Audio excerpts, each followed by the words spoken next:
All right, for this assignment, we were tasked with creating a presentation on ADHD and then how it can be helped effectively taught for students.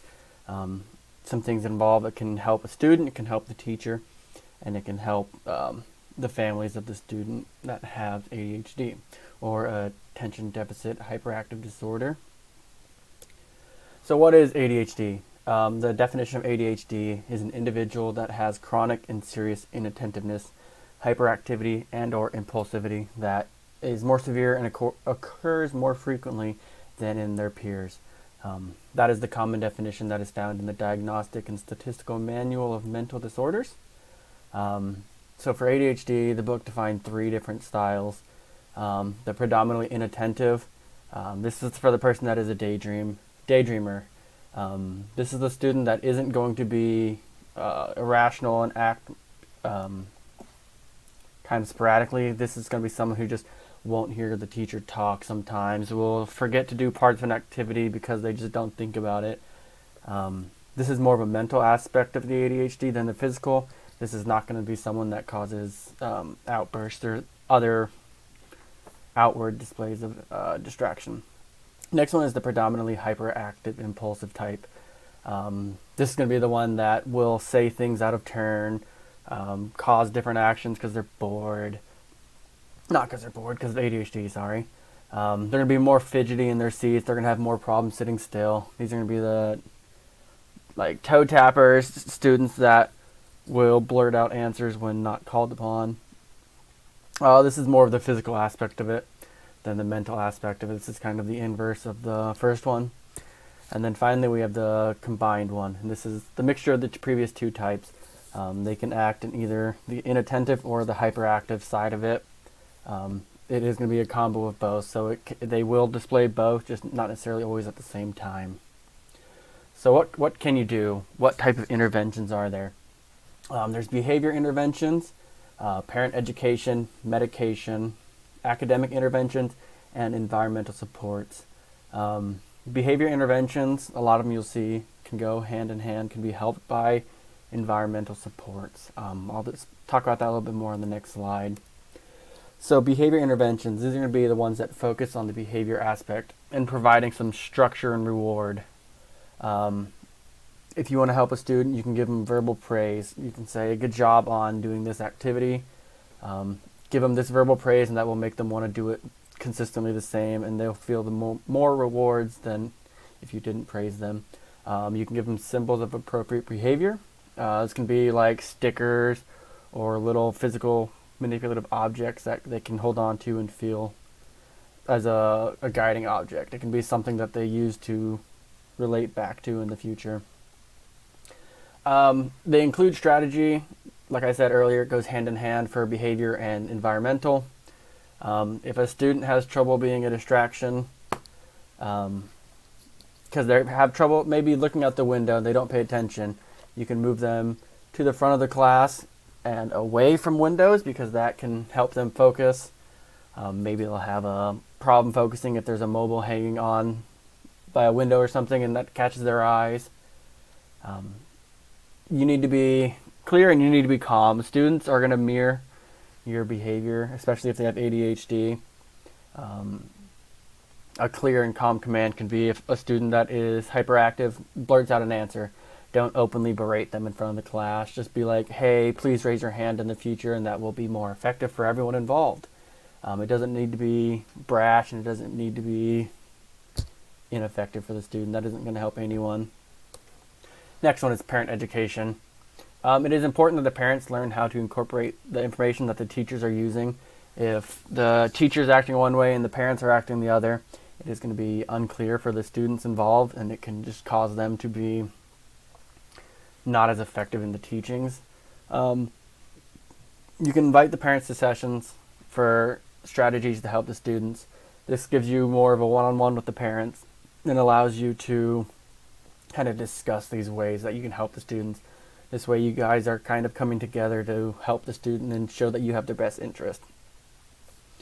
Next thing, you can teach the parents the necessary information for when the student graduates. This is one where the book talks about how you can help prepare a parent for when a student goes off to college or they go to the workforce, what are some things the parents can do to help the student when they no longer have that teacher as a guidance? Parent education is not sufficient as the only attempt to help students. If it is done solely as just this, then it will be ineffective and the student will struggle. But it is the best method to help maximize the effectiveness of all the other interventions. This is a very tandem-focused one. It is not something you do solely, you do it with other interventions. Next is going to be medication. Medication is the most common form of intervention for students, and it has been shown to be greatly helpful and impactful on students. This decision is made solely by the parents. The educators do not have any say in dictating whether this happens or not. They cannot go get a prescription and give it to students. That is highly illegal. The book said that 70% of the 6 million students between ages 4 and 7 with ADHD take medication, whether it be some form of another. There is different types of medication. Most commonly given is stimulants such as Ritalin or Adderall. They help the student, maybe if they're the inattentive one, this will help them keep focus and pay attention during the class. They can also give students antidepressants because their emotions kind of run unchecked sometimes, and that can be a helpful way to kind of mellow them out, calm them down. Medication is a touchy subject for some teachers. It provides a couple of concerns. If the student doesn't take it consistently, it won't show effectiveness. They need to have someone to really help set that schedule and kind of keep them consistent, or else it won't work for them. The students kind of can be a danger to other students. An example I have of this is actually a teacher at my high school, or my old school. He was a high school teacher and then went down to teach second grade, and for whatever reason he always took his medication at 9 a.m. and so that was after school had started, and one day he came in and hadn't taken it yet, and he actually got really angry with students, and he was teaching second grade, and it was kind of a scary thing for the students, and it kind of is harmful for his image for the students as well. Makes it harder to teach them if they're scared of him. And then finally is incorrect dosage. Taking too much of a stimulant or antidepressant is very harmful for students. It can very much dictate how they're going to interact. Inversely, if you don't take enough, it again won't be ineffective. It won't do the job it's being set out to do, and it just will fail from the get-go because of incorrect measurements. Next is academic interventions. The book talked heavily about using the include model. It is important to only emphasize the important information. If you go rambling on about information that won't be necessary to them, they won't know what to pick out of it. You need to keep it brief and clear. You need to focus solely on what you want them to know. The book talked a good method is numbering your instructions. So first, put your name on it. Second, do the assignment. Third, hand it in. Keep it simple. Keep it brief. Make it so that they know what needs to be done and an effective way to do it. Another thing I talked about is keeping the reading short. If you want them to read a long passage, break it up into several sections. Tell them to stop, think about it, kind of what happened, and then continue. If you make them read the long section all at once without any pauses or breaks, they're going to struggle to pay attention. They're going to lose focus and not really care about it. Next, it talked about extending the time allowed. This one was in reference to math. It can be used for all of them, but the reference in the book was math.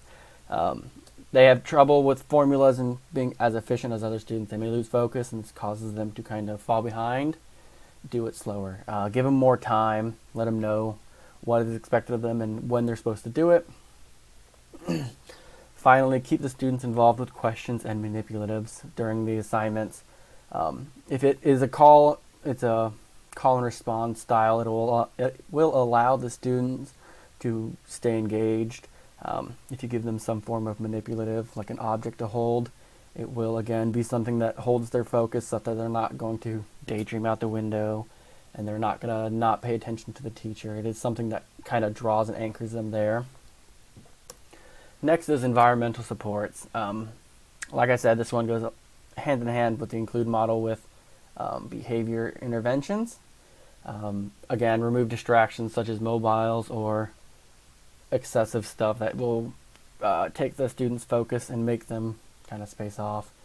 Have clear rules and routines for your students. If they don't know what's going to happen, then it can be kind of a shock for them and make it harder for them to process what needs to be done.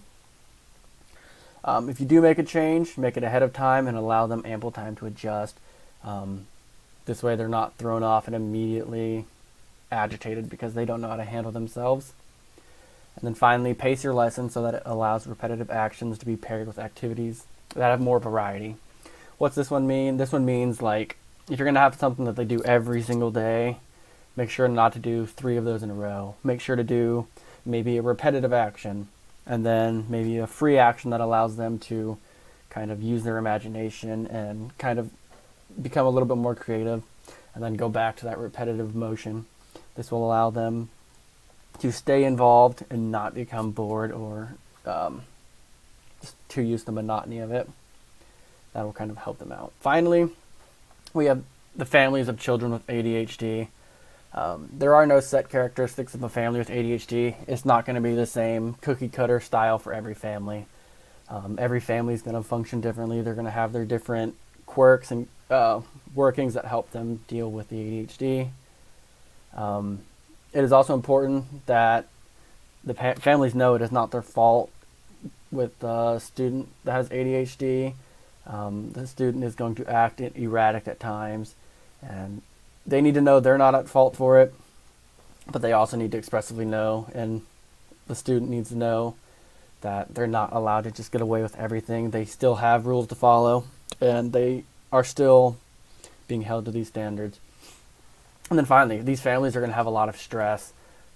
Interactions with the individual with ADHD can be draining on them. They can kind of struggle with repeat actions because these interactions, as I said, are so draining and causing so much strain on them. It can be big actions where a student blows up and just emotions boil over because of maybe like incorrect dosage of medication or something. The student gets very verbal upset or physically upset. Or maybe it's just a million small things happening consistently. There is no way to really say what is going to happen to the family to cause stress, but there is always going to be that stressor because they do have the abnormality, which is not inherently a bad thing that they have the ADHD. There are many strong working people that do have it and have become successful even with having ADHD. So thank you for listening to this presentation.